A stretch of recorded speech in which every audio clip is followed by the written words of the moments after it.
Hello learners, welcome to the DLED program of Environmental Studies. I am Manju Jain, former Head Department of Elementary Education, NCERT. Today we'll discuss a topic assessing various learning objectives in environmental studies. So the focus of the present session, what are the learning objectives? Why should we need learning objectives in EVS classrooms? Why we should follow outcome-based learning? What are the features of learning objectives? Some characteristics of learning objective statements, the nature of learning objectives, what are the criteria of assessing learning objectives, how to assess learning objectives while teaching learning is going on or at the time of reporting, some examples of questions to assess learning objectives, points to consider while framing questions.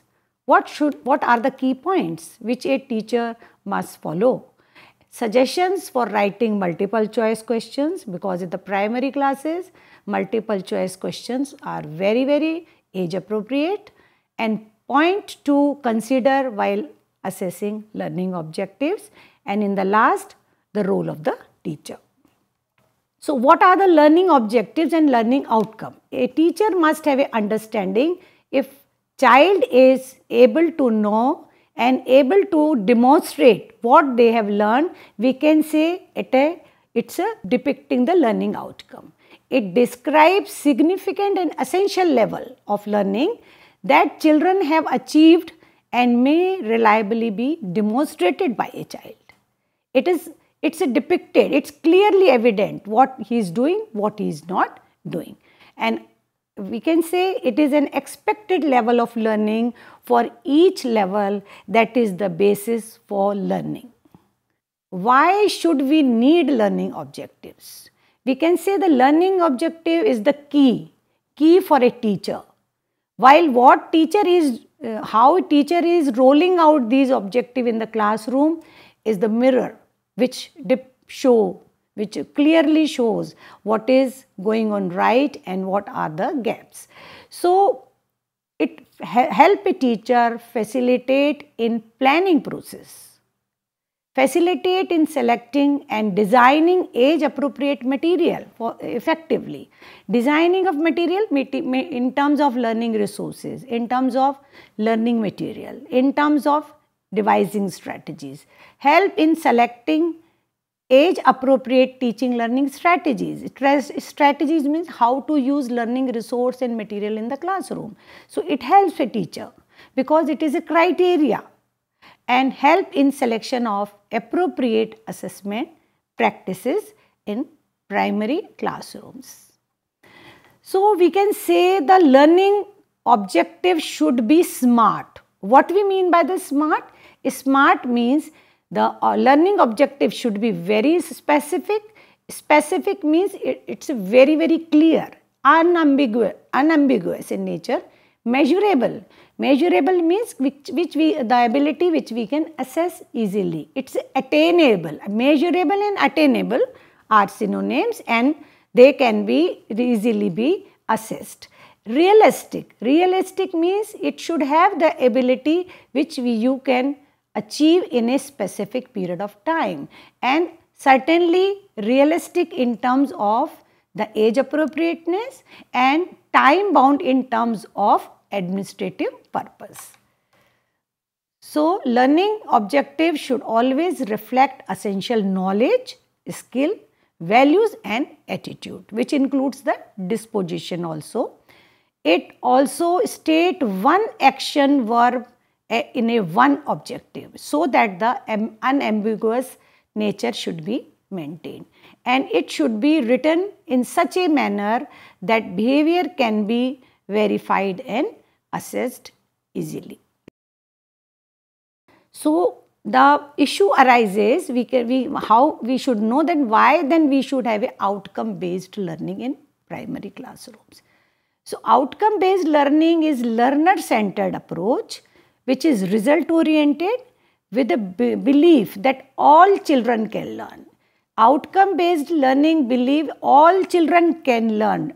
It doesn't matter what is the pace of their learning. So that way it is a very useful tool for teachers to take all children together. It does not matter what is their pace of learning. So what a child is to learn must be clearly identified. A child progress is based on demonstrated achievement. It should be observable. Multiple strategies need to be adopted to meet the need of all children if we are following outcome based approach, and adequate time and assistance must be allotted to reach to the optimal potential of children. So, what are the characteristics of learning objectives? What are the characteristics? So, learning objective should always be reflect broad conceptual knowledge and adaptive vocational and generic skills. It should reflect the all generic skills, the soft skills as well as the academic skills. It reflects essential knowledge, skills and attitude among the children.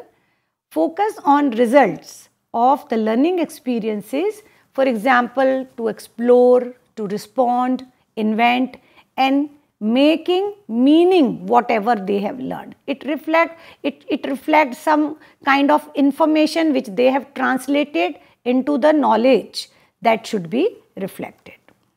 The other characteristics could be it reflects the desired end product, that is the what learning experience they have gained, and not only the process.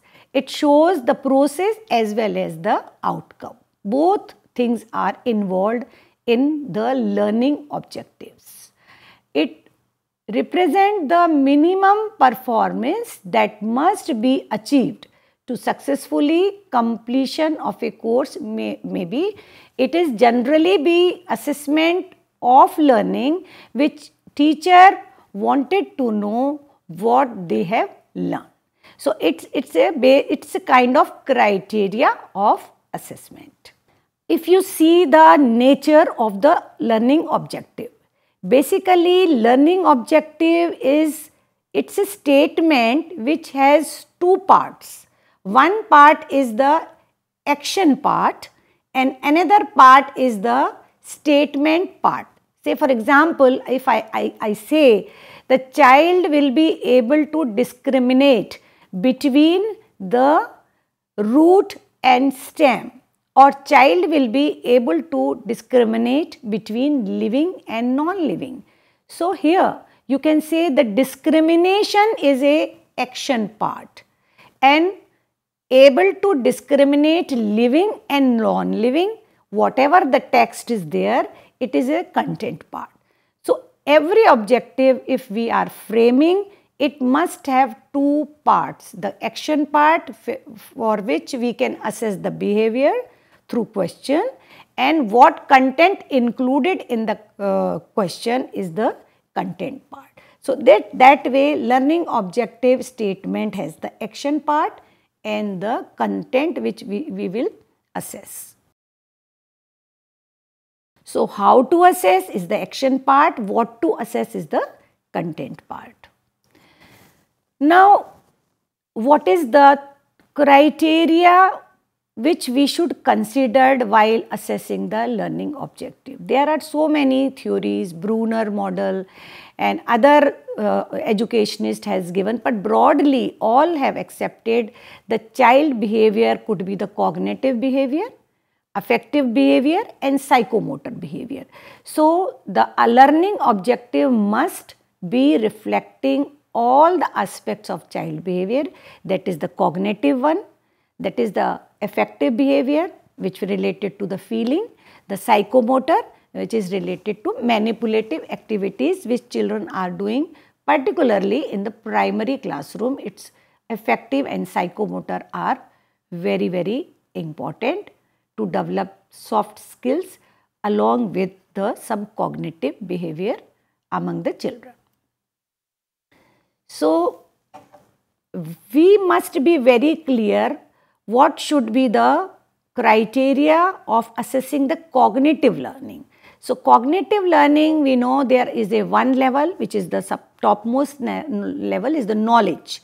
So, knowledge may be assessed by using various kind of action verbs or some parameters.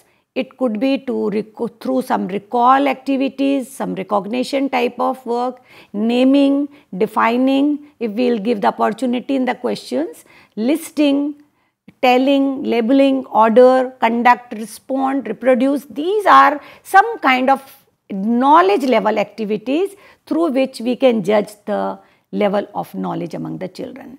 The understanding. Second level of cognitive objective is the understanding. Understanding means if the child is able to demonstrate, the children are able to classify, they are able to compare. Compare includes the difference as well as similarities. It may be the seeing relationships, relation between the two situations, relationship between the two activity variables which children are dealing. Discuss it, locating situations, something locating, identifying something, report making, citing examples. These are the assessment level of cognitive assessment parameters. Now, the third one is the application, which is higher to the knowledge and understanding, because these are in a logical order. After the understanding, we can have the ability, if the children are able to apply the knowledge in a new situation. So, how we will judge this? If the child is able to relate, they are able to calculate something, they can easily draw conclusion. If they are doing some activity and they are able to conclude, okay, that was my mistake, or that is the result, that why a handkerchief is dry easily in the sunny day rather than in a cloudy or in a rainy day. So, this is the drawing conclusion at the simple level, the class 3, 4, 5. Establishing relationship. One thing is there and one thing is not there. What is the effect of availability of this? Maybe second, if I can say an example, if the cloudy day, child can easily maybe relating that maybe it might be rain. So, making predictions, verifying, inferring, infer. If they can easily infer in their own terms, in their own language. So, we can say if the child is inferring, it's an application kind of cognitive activities. Now, the analysis. Broadly, what we are doing, that analysis, synthesis are the part of the application. But for the teacher's clarity, we are showing to our learners the analytic kind of activities. If the child is appraising, if they are able to connect, they are able to logically arrange some objects from the simple to maybe the small to the larger one, and maybe through the color wise they can group them. So, it's a kind of logical organization which include the classifying ability also. Similarly, the synthesis means making some inference in their own words. They can compose something which may be creative also, or which may be in their own words also, while sometimes they construct, they create, revisit, rewrite. These are some of the parameters through which we can judge the synthesis ability among the children. And the last we can say evaluation. Evaluation is that if the child is ready to assess or reflect on their own work as well as on the peer work. Maybe how we can judge this? By appraising activities. We can give the child is giving judgment and they can summarize something. This can be. The second level of learning objective is the affective domain level. And affective domain level objectives are much related with the soft skills, and it is a kind of which is much related with the affective feelings among the children. Somewhere like appreciation is there, sometimes some accepting the feelings, and they are making the sharing experiences are there, appreciating some work, they are supporting someone in a group work. So particularly when the children are doing group work, and sometimes if they are making their own report or creative writing if they are doing in the classroom, the affective aspects of child behavior could be assessed.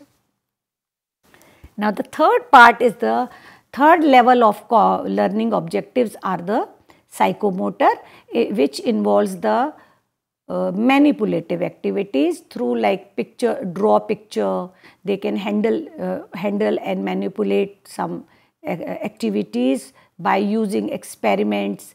There are maybe the verbal expression is there, hand related activities. So these are some of the parameters through which the learning objectives of psychomotor could be assessed. Now, if these are some objectives, so what should be the way to assess these objectives? Broadly, some kind of questions which we should use to assess the children's progress or learning, and these could be the maybe the fixed response kind of questions and free response. Fixed response means the questions are close in nature, while free response questions are maybe the short answers, maybe the essay type questions, maybe some writing, creative expression kind of activities.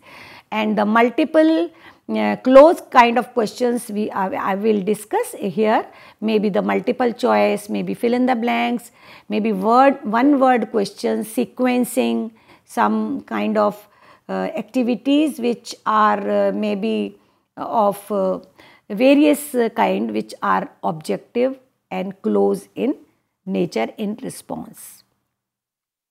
So here's some example I am quoting you for your own convenience, like fill in the blanks questions generally are recall and recognition based. Here sometimes some affective behavior could always be like, say for example, I am not satisfied dash dash you answer. So what is the child response? Here this question will not be giving the right or wrong. It's a child feeling we can judge. Like the completion type, I was worried because, that is also question which child is writing why she or he worried in any situation. Similarly, location type like map reading or some kind of picture reading, in which if we are asking something, so location, it's a kind of some knowledge recognition and some level of understanding, relating something from some situation. Likewise, analogy. If in analogy, it's a one situation, if they say, I am giving you your example, the soya bean is for protein, rice is for what? It's a carbohydrate. So it's a one thing is for that, the another option would be for second will be what. So it's analogy. It's a kind of example which teacher can easily be framing question in EVS classroom. Similarly, transformation, words to the picture and picture to the word, that kind of be some of the examples we are using. I am giving you one more example like sequencing. Sequencing means making a list. Say for example, if you have your birthday, what kind of activities you will do from morning to evening, write in a sequence. It is a kind of sequencing which can easily be assessing the child one level of understanding. The another thing is fill in the blanks, which may be discriminating some activity with the other. Say for example, we have given here question, pick out the words from the pot that relate to use of water and fill in the blank. That means some kind of activities are there. What kind of activities are useful to use of water in doing the activities. Say for example, dancing. Do you think dancing need water? So such level of activities may be discriminating kind of activities. Okay. Now, name the type of family that belong to. It is a kind of reasoning level of questions which we have framed. Say for example, if I am saying Ammaya live with her mother and brother, what kind of that family? That way we have given variety of family examples. Sam lives with the father, mother and sister. So it's a nuclear family or it's a joint family. Likewise, teacher can frame questions which are reasoning in nature. It's a puzzle which we have given, which is a relating, like some visuals are there and we have given the first letter D with the picture. A child should find out what will be the name of the festival. Say the D we have given for the children convenience. So that type of puzzle will help children to relate one figure with the other figure and what is the festival name by using these visuals given in the picture. Now, another example which we are assessing the learning objectives could be the using some true false questions so that the logical thinking could be judged. Say for example, my father's brother is my uncle. Is it true or false? And child needs to think what is uncle, which uncle, mother's side uncle or father's side uncle. So that way some logical thinking could be developed. Father's mother is my aunt. It's true or false? My mother's mother is my grandmother. So my father's aunt is my aunt and my aunt's son is my cousin. So he must be very clear about the relationships, then only he will able to identify the right and wrong as also the logically whether the relationship he is analyzing in a right manner or not. See one more example here, choose the correct, that is the what statement is right. Say Diwali is the festival of colors, it's true or not. It's kind of some recall level of activity. So many more examples we have given for you to frame questions so that the knowledge level learning objectives could be judged. Now, while framing questions, what are the points which a teacher must consider? The questions, therefore, she must understand should always be criteria based. Criteria based means the learning objectives or learning outcomes are at the level of 3 or at the level of 4 and at the level of 5. It should be criteria level wise clearly to be identified. Third thing is content specificity. The content which we are judging should be that respective level. Class 3 level content is there or its teacher has selected the class 4. So the clarity must be the second principle. The third principle is the question should be framed in such a manner which is objective in nature, which has very less scope for subjectivity. That's why if you have seen in primary classroom, we are giving more questions in terms of fixed response rather than the free, because free responses if we are giving like if they would like to judge some creative expression. So this is the nature of question should be followed. Then the coverage of the content and different type of questions. Variety should be there. It should not be fill in the blanks or it should not be kind of, I can say, the matching column. Variety is the very necessary ingredient of the teaching learning process in the primary classroom particularly. So, some suggestions for if you are writing some multiple choice questions, what are the some suggestions which a teacher must follow? It should be unambiguous, no ambiguity, ambiguous in nature. Unambiguous means it should not giving two meaning. Alternative choices or distractors should be very clear. It should not overlap. Textbook language generally should be avoided, because unless it will be the reproduce of the knowledge. So, we should give opportunity for using some different language which is very simple. Correct response should not be the same alternative. We have seen sometime we are making multiple choice questions and always A is the right one or D is the right. So, we should try to do away such kind of framing of question. Should have wide coverage of content. The question should be framed like that, so the almost content which children have learned must be covered. Should not be based on 1 or 2 units, if evenly be taken the all aspects of the content. Alternative should not be very long. The alternative should be simple, so that the child will be able to read easily the language which we are using.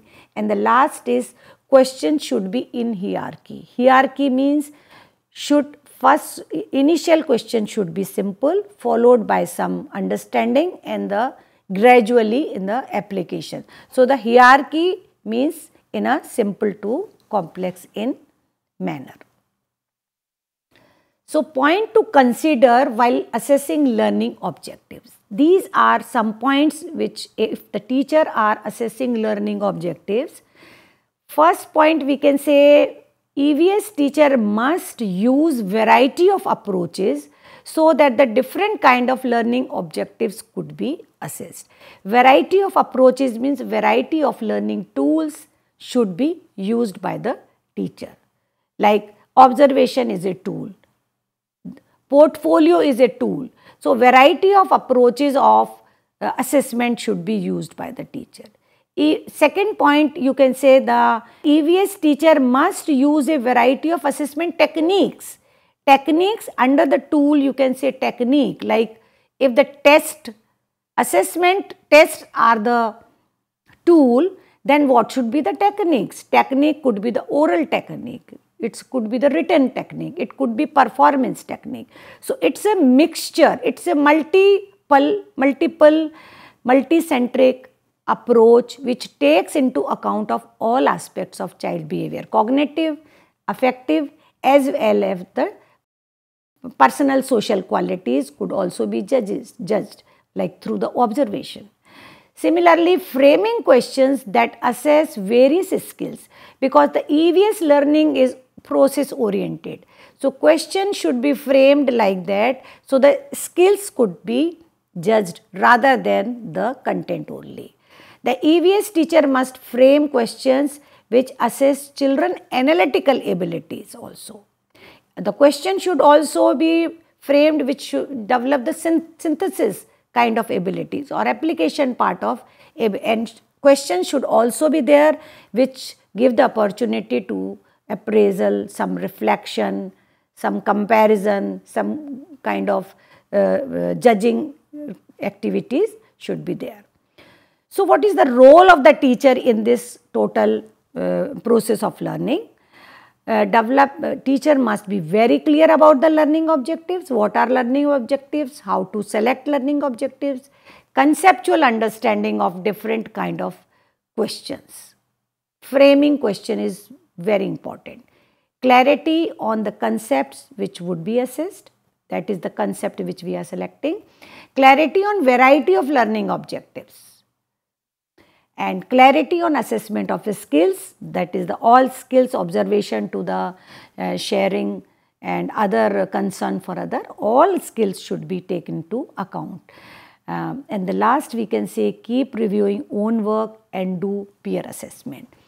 So, we can say in conclusion, we can say the learning objective is the key for all the teachers how she is framing and how she is identifying the learning objectives. Learning objectives should be very, very comprehensive, which should take into account the all aspects of child's behavior, cognitive, affective, psychomotor, as well as through the very different kind of variety of questions should be used by the teacher, so that the overall progress of children could be assessed more meaningfully. Thank you.